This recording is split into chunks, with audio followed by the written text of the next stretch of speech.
मुंबईतील सर्वोच्च पगारांच्या नोकऱ्यांच्या संधी देणाऱ्या 7 इंडस्ट्रीज कोणत्या? हा प्रश्न नुकतेच नोकरीला लागलेले किंवा फ्रेशर्स नेहमी मला विचारत असतात. मुंबई शहर हे विविध संस्कृती आणि गतिमान व्यावसायिक घडामोडींचा सुंदर मिलाफ आहे. या शहरात येऊन आपले पाय रोवावे, आपलं भविष्य उज्ज्वल करावं असं भारतातील, महाराष्ट्रातील आणि इव्हन मुंबईतील जे स्थानिक रहिवासी आहेत त्यांचं देखील स्वप्न असतं. या स्वप्नांना प्रत्यक्षात उतरवण्यासाठी मुंबईत कोणत्या क्षेत्रांमध्ये जॉब्स जास्त पगाराचे अवेलेबल आहे हे माहिती असणं खूप आवश्यक आहे. आजच्या या व्हिडिओमध्ये मी आपणा सर्वांना मुंबईतील ते 7 उद्योग किंवा ते सेक्टर्स समजावून सांगणार आहे की ज्याच्यात जास्त पगाराच्या नोकऱ्या अगदी इझिली अवेलेबल असतात. त्या नोकऱ्यांसाठी शैक्षणिक पात्रता काय असावी, तुमचा अनुभव असावा की नसावा, किंवा नोकरी लागल्यानंतर ताबडतोब करिअर ग्रोथ मिळण्यासाठी काही टिप्स देखील मी या व्हिडिओतून आपल्याला देणार आहे. नमस्कार, मी Rajiv Nagare, certified career analyst. चला तर मग आपण बघूयात त्या 7 top industries. Let me share my screen with you. म्हणजे मी आपणास त्यात 7 टॉप इंडस्ट्रीज कोणत्या त्याची माहिती देऊ शकतो. तर मित्रांनो, सर्वात पहिली इंडस्ट्री आहे IT सेक्टर, म्हणजेच इन्फॉर्मेशन टेक्नॉलॉजी सेक्टर. दुसरी इंडस्ट्री आहे बँकिंग, फायनान्शियल सर्व्हिसेस आणि इन्शुरन्स सेक्टर, म्हणजेच BFSI सेक्टर. नंबर 3 हॉस्पिटॅलिटी आणि टुरिझम सेक्टर. नंबर 4 उत्पादन उद्योग. नंबर 5 मीडिया आणि मनोरंजन क्षेत्र. नंबर 6 औषध उद्योग. नंबर 7 रिअल इस्टेट आणि कन्स्ट्रक्शन इंडस्ट्री. या 7 उद्योगांमधून उच्च पगाराच्या नोकऱ्यांच्या अनेक संधी उपलब्ध आहेत. आपण एकेका सेक्टरची माहिती घेऊयात. सर्वप्रथम पहिला सेक्टर आहे IT, information technology. Pune, Bengaluru, Hyderabad, Chennai, Delhi, Gurgaon या शहरांमधून इन्फॉर्मेशन टेक्नॉलॉजीचे व्यवसाय ते दशकांपासून आपले पाय रोवून उभे होते. मुंबईने एंट्री लेट घेतली पण दिमाखात घेतले. आज आपण जर इन्फॉर्मेशन टेक्नॉलॉजी सेक्टरवर नजर टाकली तर मुंबई शहर आणि मुंबईच्या आजूबाजूला ठाणे, नवी मुंबई, पालघर आणि रायगड या परिसरांमधून इन्फॉर्मेशन टेक्नॉलॉजीशी रिलेटेड अनेक उद्योग, स्टार्टअप्स किंवा ITES म्हणजे इन्फॉर्मेशन टेक्नॉलॉजी इनॅबल्ड सर्व्हिसेस असे उद्योग आंतरराष्ट्रीय आणि राष्ट्रीय पातळीवर ज्यांचं काम चालतं, अत्यंत मोठ्या प्रमाणावर आपला व्यवसाय करतायत. या उद्योगांमधून लाखो सॉफ्टवेअर इंजिनियर्स, तंत्रज्ञ आणि कामगार तिन्ही शिफ्टमध्ये काम करत असतात. या उद्योगांमधून अतिशय चांगल्या पगाराच्या नोकऱ्या उपलब्ध असतात आणि त्यासाठी लागणारी शैक्षणिक पात्रता युज्युअली मी आता जी काही सांगतोय त्याप्रमाणे बघितली जाते. तुम्ही आयदर पदवी किंवा पदव्युत्तर पदवी म्हणजे ग्रॅज्युएशन किंवा पोस्ट ग्रॅज्युएशन कंप्लीट केलेलं पाहिजे. आय मीन तुम्ही either BCA, BSc IT, BSc computer science किंवा MCA, MSc computer science, MSc IT म्हणजे इन्फॉर्मेशन टेक्नॉलॉजी किंवा BE इन IT और CS, BTech इन IT और CS किंवा ME इन IT और CS ह्या आणि अशा इतर काही पदव्या जे विद्यार्थी, जे कॅन्डिडेट, जे उमेदवार पूर्ण करून इन्फॉर्मेशन टेक्नॉलॉजी सेक्टरमध्ये नोकऱ्यांसाठी प्रयत्न करतात, त्या तरुणांना, त्या तरुणींना मुंबई आणि परिसरात चांगल्या पगारांच्या नोकऱ्यांची खूप मोठी संधी उपलब्ध आहे. नंबर 2 BFSI म्हणजे बँकिंग, फायनान्शियल सर्व्हिसेस आणि इन्शुरन्स सेक्टर. या सेक्टरमध्ये मुंबईत गलेलठ्ठ पगाराच्या अनेक नोकऱ्या उपलब्ध आहेत आणि हे सर्व असण्याचं एकमेव कारण आहे मुंबई ही भारताची आर्थिक राजधानी आहे. मुंबई ही भारताची आर्थिक राजधानी आहे असं जेव्हा आपण म्हणतो तेव्हा त्याचं खरं कारण काय हा प्रश्न सर्वांना पडलेला असतो.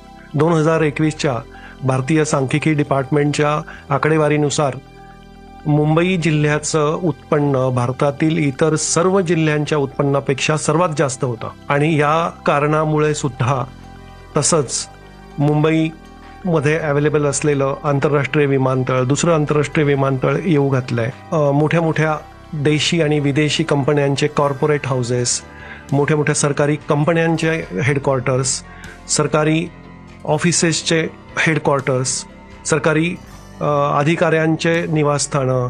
मुंबई ही महाराष्ट्राची राजधानी असल्यामुळे इथे वेगवेगळ्या मंत्र्यांचे आणि सरकारी अधिकाऱ्यांचे असलेले निवासस्थाने किंवा वेगवेगळ्या देशांचे राजदूतांची निवासस्थाने किंवा वेगवेगळ्या देशांच्या एम्बासी, तसंच मुंबईला पर्यटनासाठी येणारे देशी आणि विदेशी पाहुणे त्यांची जाण्या येण्याचे आणि त्यांच्या जाण्या येण्याच्या आणि राहण्याच्या सोयीसाठी असलेली पंचतारांकित आणि इतर हॉटेल्स, आणि ह्या सर्व वर्दळीमुळे बँकिंग, फायनान्शियल सर्व्हिसेस आणि इन्शुरन्स या क्षेत्राचं मुंबईतलं महत्त्व अजूनच अधोरेखित होत. एवढ्या सगळ्या वर्दळीमुळे मुंबईतील अनेक उद्योगांमधून लाखो कर्मचारी काम करत असतात. वेगवेगळ्या सरकारी ऑफिसेसच्या प्रेझेन्समुळे असू देत किंवा देशी विदेशी पाहुण्यांमुळे असू देत, बँकिंग किंवा फायनान्शियल सर्व्हिसेस किंवा इन्शुरन्सच्या सर्व्हिसेसची गरज सर्वच कर्मचाऱ्यांना आणि नागरिकांना सतत असते. त्यामुळे मुंबईमध्ये BFSI ह्या सेक्टरमध्ये प्रचंड नोकऱ्या अवेलेबल आहेत. या नोकऱ्यांसाठी शैक्षणिक पात्रता म्हणजे BCom किंवा bachelor in financial accounting, BA economics काही रेअर केसेसमध्ये, MCom किंवा MBA in finance, CA, ICWA, company secretary किंवा MBAच्या सोबत अकाउंटिंगशी रिलेटेड काही विषय करणं आणि कॉमर्सशी रिलेटेड काही इतर कोर्सेस आणि skill developments, skills related courses, certifications पूर्ण करून या क्षेत्रासाठी तुम्ही स्वतःला एलिजिबल बनवू शकता. नंबर 3, हॉस्पिटॅलिटी आणि टुरिझम सेक्टर. हॉस्पिटॅलिटी आणि टुरिझम सेक्टर, मी आत्ताच उल्लेख केल्याप्रमाणे मुंबईत देशी विदेशी कंपन्यांचे हेडक्वार्टर्स, महत्त्वाच्या सरकारी कार्यालयांचे इथले असलेले प्रेझेन्स किंवा अनेक वेगवेगळ्या उद्योगांमुळे मुंबईत जी काही देशी विदेशी पाहुण्यांची वर्दळ असते त्या सर्वांना हॉस्पिटॅलिटी आणि टुरिझम सेक्टरच्या सर्व्हिसेसची गरज असते. आणि म्हणूनच मुंबईमध्ये अनेक पंचतारांकित हॉटेल्स, टुरिझमच्या कंपन्या, इव्हेंट मॅनेजमेंटच्या कंपन्या यांची उलाढाल खूप मोठ्या प्रमाणावर दरवर्षी होत असते. आणि या सर्व उद्योगांमधून स्किल्ड मॅनपॉवरची खूप गरज असते. या क्षेत्रात नोकऱ्या करण्यासाठी तुमच्याकडे BA किंवा BSc इन हॉटेल मॅनेजमेंट, तसंच कुठलीही पदवी ज्याच्यासोबत तुम्ही इव्हेंट मॅनेजमेंट हा सब्जेक्ट घेऊन केलेली आहे आणि किंवा टुरिझम शी रिलेटेड काही तुमची डिग्री किंवा पोस्ट ग्रॅज्युएशन जर कोर्सेस झालेले असतील, MBA तुम्ही केलेलं असेल हॉटेल मॅनेजमेंटमध्ये असू देत किंवा टुरिझममध्ये असू देत किंवा इव्हेंट मॅनेजमेंटमध्ये असू दे, तर या क्षेत्रात तुम्हाला चांगल्या पगाराच्या नोकऱ्यांची नक्कीच मुंबईमध्ये संधी आहे. नंबर 4, मॅन्युफॅक्चरिंग उद्योग. मॅन्युफॅक्चरिंग सेक्टर गेल्या काही दशकांमध्ये तसा थोडासा मागे पडला होता आणि पर्टिक्युलरली मुंबईतून बऱ्याचशा कंपन्या ज्यांचं अस्तित्व मुंबई शहरात होतं त्या बाहेर पडलेल्या. पण आताशा जर तुम्ही नजर टाकली तर मुंबईच्या आजूबाजूची जी उपनगरं किंवा जिल्हे आहेत जसं ठाणे, नवी मुंबई, रायगड, पालघर या भागांमधून असलेल्या MIDC असू देत किंवा खाजगी औद्योगिक वसाहती असू दे, खूप मोठ्या प्रमाणावर तिथे उद्योग आपलं मॅन्युफॅक्चरिंगचं काम करतायत. त्याच्यात टेक्स्टाईल, पेट्रोकेमिकल्स, फार्मास्युटिकल्स आणि इतर अनेक उद्योग भरभरून आपलं उत्पादन घेत असतात. या मोठमोठ्या कंपन्यांना सपोर्टिंग म्हणून ॲन्सिलरी युनिट्स म्हणजे स्मॉल स्केल युनिट्ससुद्धा त्यांना रॉ मटेरियल किंवा इतर काही तयार माल सप्लाय करण्यासाठी आपले वर्कशॉप्स टाकून किंवा छोट्या छोट्या इंडस्ट्रीज चालवून त्यांना सपोर्ट करत असतात. या चेनमधनं म्हणजे मोठ्या कंपन्या आणि त्यांना सपोर्ट करणाऱ्या ॲन्सिलरी युनिट्समुळे ह्या सर्व मुंबई आणि लगतच्या परिसरांमधून लाखो इंजिनियर्स, तंत्रज्ञ, कामगार, स्किल्ड वर्कर यांना नोकऱ्या मिळालेल्या आहेत आणि दरवर्षी त्याच्यात वाढ होत चाललेली आहे. ज्या कॅन्डिडेटने ITI 2 वर्षांचं 10वी किंवा 12वी नंतरचं, 3 वर्षांचा इंजिनिअरिंग डिप्लोमा, 4 वर्षांची इंजिनिअरिंग डिग्री कुठल्याही स्पेशलायझेशनच्या सोबत केलेली असेल, ME MTech केलेलं असेल किंवा अगदी BSc आणि MSc केलेले कॅन्डिडेटसुद्धा या उत्पादन उद्योगांमधून चांगल्या पदांवर चांगल्या पगारांच्या नोकऱ्या पटकावू शकतात. त्यामुळे ह्या क्वालिफिकेशनच्या सोबत संबंधित विषयामध्ये काही स्किल डेव्हलपमेंटचे सर्टिफिकेशन किंवा डिप्लोमा कोर्सेस करून तुम्ही स्वतःला अजून अधिक चांगल्या सक्षम रीतीने प्रेझेंट करून चांगल्या पगाराच्या नोकऱ्या उत्पादन क्षेत्रात मुंबईमध्ये मिळवू शकता. नंबर 5, मीडिया आणि मनोरंजन क्षेत्र, media and entertainment sector. Mumbai शहर आणि सर्जनशीलता यांचं गेले कित्येक दशकांचं घट्ट नातं आहे. गुणवत्तेच्या तक्त्यात मोबाईल स्क्रीन, TV स्क्रीन ते चित्रपटगृहांचे मोठे पडदे यावर ही सर्जनशीलता अत्युच्च पातळी गाठते. ते फक्त मीडिया आणि मनोरंजन उद्योगाच्या भरभराटीमुळे. प्रसिद्ध Hindi film industry, digital contents, TV channels आणि त्यांचे studios, animation studios, TV serials shooting studios, FM रेडिओचे स्टेशन्स आणि त्याचे स्टुडिओज, विविध वर्तमानपत्र, मासिकं, पुस्तक लेखन आणि प्रकाशन उद्योग आणि आता नव्यानंच प्रसिद्ध म्हणजे थोडक्यात फेमस झालेला मीडिया म्हणजे पॉडकास्टिंग. या सर्व घडामोडी, या सर्व प्रचंड मोठ्या उद्योगात पडद्यामागे काम करण्यासाठी लागणारे कुशल मनुष्यबळ आणि त्यातून उभे राहिलेले छोट्या उद्योगांचे जाळे या सर्वांमुळे होतकरू आणि गुणवान कलाकार, तंत्रज्ञ, निर्माते, दिग्दर्शक, ॲनिमेटर्स, लेखक, प्रकाशक, गायक, संगीतकार, वाद्य वाजवणारे कलाकार अशा असंख्य नोकऱ्यांच्या संधी मीडिया आणि मनोरंजन क्षेत्रात असून त्यासाठी इच्छुक उमेदवारांनी आपली कौशल्ये सतत अपग्रेड करणे आणि इंडस्ट्रीच्या आतील लोकांशी संपर्क ठेवून रोजगारासाठी प्रयत्न करणं खूप आवश्यक आहे. मीडिया आणि एंटरटेनमेंट इंडस्ट्रीमध्ये चांगल्या पगाराच्या नोकऱ्या खूप मोठ्या प्रमाणावर अवेलेबल आहेत. या इंडस्ट्रीत करिअर घडवण्यासाठी सर्वप्रथम तुम्हाला तुमचा रोल निवडायला लागतो. म्हणजेच मला काय काम करायचं आहे आणि त्याप्रमाणे शिक्षण घेऊन तुम्ही इथे तुमचे नशीब आजमावू शकता. Journalism, communication, film studies, media studies, performing arts किंवा त्याच्याशी संबंधित विषयांमध्ये तुम्ही ग्रॅज्युएशन किंवा पोस्ट ग्रॅज्युएशन करून मीडिया आणि एंटरटेनमेंट इंडस्ट्रीत तुमचं नशीब नक्कीच आजमावू शकता. नंबर 6, फार्मास्युटिकल इंडस्ट्री म्हणजेच औषध उद्योग. मुंबईतील फार्मास्युटिकल उद्योग जगभरात आरोग्य सेवा आणि औषध संशोधनासाठी प्रसिद्ध आहे.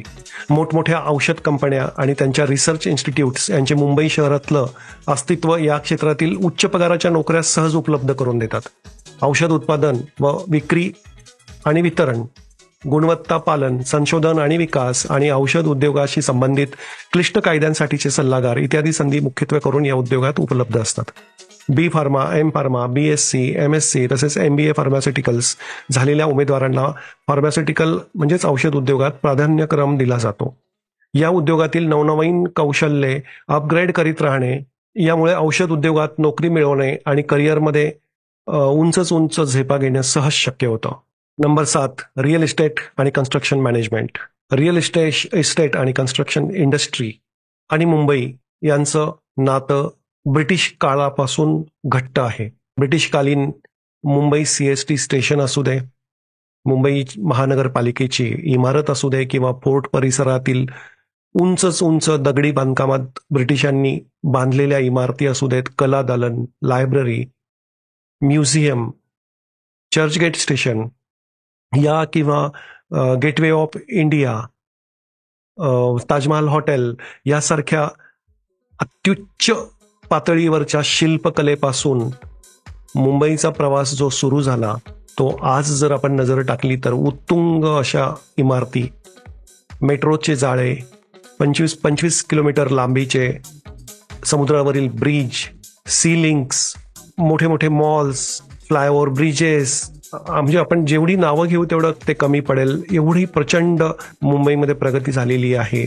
आणि मुंबईची लोकसंख्या ज्या वेगाने वाढते त्याच वेगाने मुंबईत राहत्या घरांची गरज सुद्धा वाढते. त्याबरोबर कॉर्पोरेटच्या ऑफिसेससाठी लागणारं इन्फ्रास्ट्रक्चर असेल, रस्ते असतील, मुंबईतल्या लोकांच्या पिण्याच्या पाण्याच्या सोयीसाठी लागणारं सपोर्ट सिस्टम असेल, या सगळ्या गोष्टींमुळे रिअल इस्टेट आणि कन्स्ट्रक्शन इंडस्ट्री मुंबईतील अतिशय वेगाने फोपावते. ह्या इंडस्ट्रीमध्ये चांगल्या पगाराच्या नोकऱ्या मुंबईत नक्कीच अवेलेबल आहे. 2 वर्षांचा ड्राफ्ट्समनचा कोर्स केलेले कॅन्डिडेट, 3 वर्षांचा सिव्हिल इंजिनिअरिंगमधला इंजिनिअरिंग डिप्लोमा BE किंवा BTech सिव्हिल इंजिनिअरिंगमध्ये केलेले कॅन्डिडेट्स किंवा ME MTech सिव्हिल इंजिनिअरिंगमध्ये केलेले कॅन्डिडेट किंवा MBA इन कन्स्ट्रक्शन मॅनेजमेंट केलेले कॅन्डिडेट, या सर्वांना मुंबईतील रिअल इस्टेट आणि कन्स्ट्रक्शन इंडस्ट्रीमध्ये चांगल्या पगाराच्या नोकऱ्यांच्या अनेक उत्तम संधी अवेलेबल आहेत. या संधींचा लाभ घेण्यासाठी उमेदवारांनी ह्या क्षेत्राशी रिलेटेड जी काही नवीन नवीन स्किल्स सध्या मार्केटमध्ये आलेले आहेत, जसं डिजिटल इंजिनिअरिंग हे एक फील्ड खूप वेगानं मुंबईमध्ये फोफावत आहे किंवा वाढत आहे, तर ह्या नवीन गोष्टींचं नॉलेज किंवा ज्ञान प्राप्त करून स्किल डेव्हलपमेंटचे छोटे छोटे कोर्सेस करून कॅन्डिडेटने आपली उमेदवारी अधिक भक्कम बनवावी आणि चांगल्या पगाराच्या नोकऱ्या रिअल इस्टेट आणि कन्स्ट्रक्शन सेगमेंटमध्ये मिळवाव्यात. मी सांगितलेल्या या 7 क्षेत्रांच्या व्यतिरिक्त देखील मुंबईत चांगल्या पगाराच्या नोकऱ्या उपलब्ध करून देणारी अनेक क्षेत्र आहेत. तुम्हाला जर ते क्षेत्र महत्त्वाचं वाटत असेल आणि त्या क्षेत्रात तुम्ही काम करत असाल तर इथे खाली कॉमेंट बॉक्समध्ये त्या क्षेत्राचं सेगमेंटचं नाव लिहा, जेणेकरून हा व्हिडिओ बघणाऱ्या इतर तुमच्या मित्र किंवा मैत्रिणींना त्या सेक्टरचं नाव माहिती होऊन त्याचा फायदा होईल. मुंबई ही स्वप्नांची नगरी आहे आणि मुंबई नगरी काम करणाऱ्या प्रत्येकाचं प्रेमाने स्वागत करते. त्यामुळे तुम्ही स्वतःला सक्षम बनवा, छोटे मोठे इम्पॉर्टंट असे स्किल डेव्हलपमेंटचे कोर्सेस करून मुंबईच्या या करिअरच्या स्पर्धेत नक्कीच सहभागी व्हा. मुंबई तुम्हाला एकटं सोडणार नाही.